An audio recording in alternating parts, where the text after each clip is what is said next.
आज आम मेथी आलू पराठा बनामा। अटा के पूरा नरम करना दली देवे, पूरा नरम। यहाँ मेथी शाग देख सीजनाल मिलसी।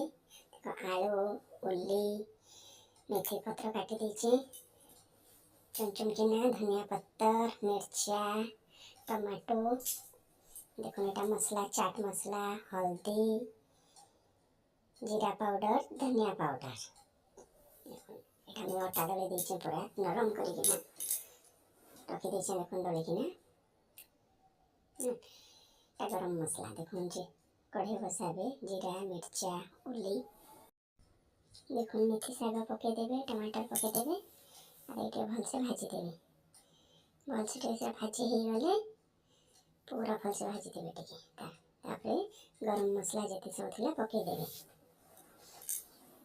यहाँ सीझा आलू देदेवे पूरा पेस्ट करदेवे न बढ़िया कि पूरा पेस्ट करदेवे जनता गोटे भी मुंडा मुंडी नहीं रहबा।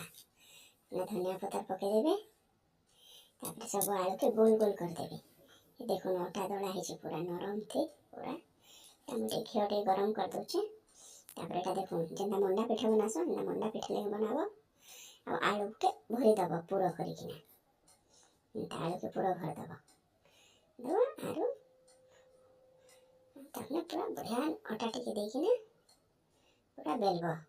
पूरा देखो जिते पतला भी बेली पार टिके भी आलू मसला नहीं बाहरी। पूरा देखो कितने बढ़िया किना बेली हवा टिके भी नहीं बाहरी। देखो आलू मसला देखो देखो मर्ची पले आएला देखो देखो ये देखो पूरा एंता पतला बेलबे। देखो ये देखा मर्ची का गाला कहला न देखो तार फेवरेट बनुचे कि नहीं। देखो मेरा सेकबे पूरा आलू पूरा पराठा मस्त पूरा हवा। देखो देखो पूरा पतला देखो किसी भी नहीं।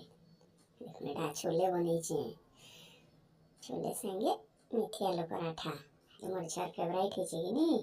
खावा मस्त है पूरा मस्त पराठा देखो सेकबे बढ़िया लगवा पूरा।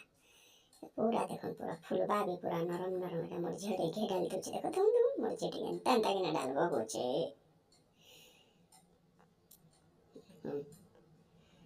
पूरा मस्त देखो फुलबा पूरा फुलिंग देखो पूरा पराठा पूरा मस्त से बहुत टेस्टी लगसी।